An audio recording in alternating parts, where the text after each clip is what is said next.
Talaga namang magtanim ay di biro, kaya sayang kundi mapapakinabangan dahil lang sa mga pesting damo o weed.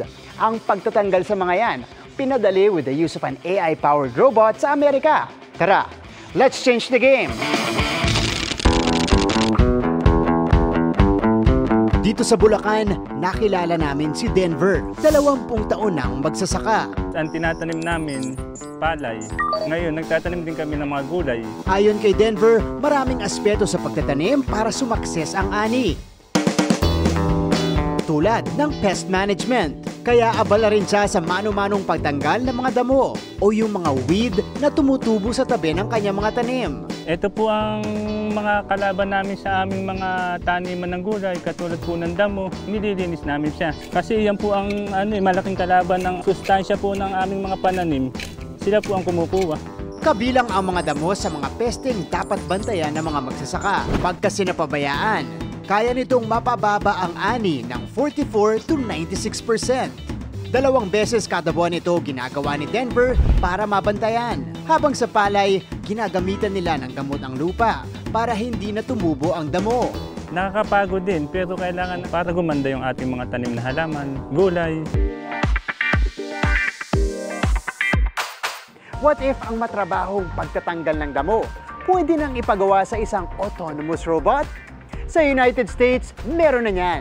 Sa isang cotton field sa California, hindi na tao, kundi isang AI-powered robot ang abalang magtanggal ng mga damo sa ilalim ng init ng araw. Meet Element. Dinevelop bilang solusyon sa shortage ng farm workers sa US at sagot sa pagiging resistant sa herbicide ng mga weed. And so we're combining the new robotics and AI with the old technology of a stick and a blade, putting it together and then delivering a solution to the farmers. Ang ideya kay Element, nagsimula raw ng makwento ng kanyang mga kamag-anak na malaki ang gastos sa herbicide para mapatay ang weed. Sa pag-automate ng pagtanggal nito, mas efficient para sa farmers at tataas din ang kanilang kita. Silipin natin ang tech behind the Element robot. Autonomous o hindi na kinakailangan ng human intervention. Gumagamit ito ng AI vision para ma-identify ang mga tanim mula sa mga damo. Meron din itong mechanical arms na precise na natatanggal ang weed nang hindi natatamaan ang mga tanim sa paligid. Dinisenyo rin si Element to work in teams. 5 robot ang pwede mag-operate 24/7 para ma-cover ang abot 80 hektaryang lupain. But wait, there's more! Dahil weatherproof din si Element at kayang magtrabaho ng tuloy-tuloy umulan man o umaraw, sa putik o sa mga lubak, while being 100% solar-powered.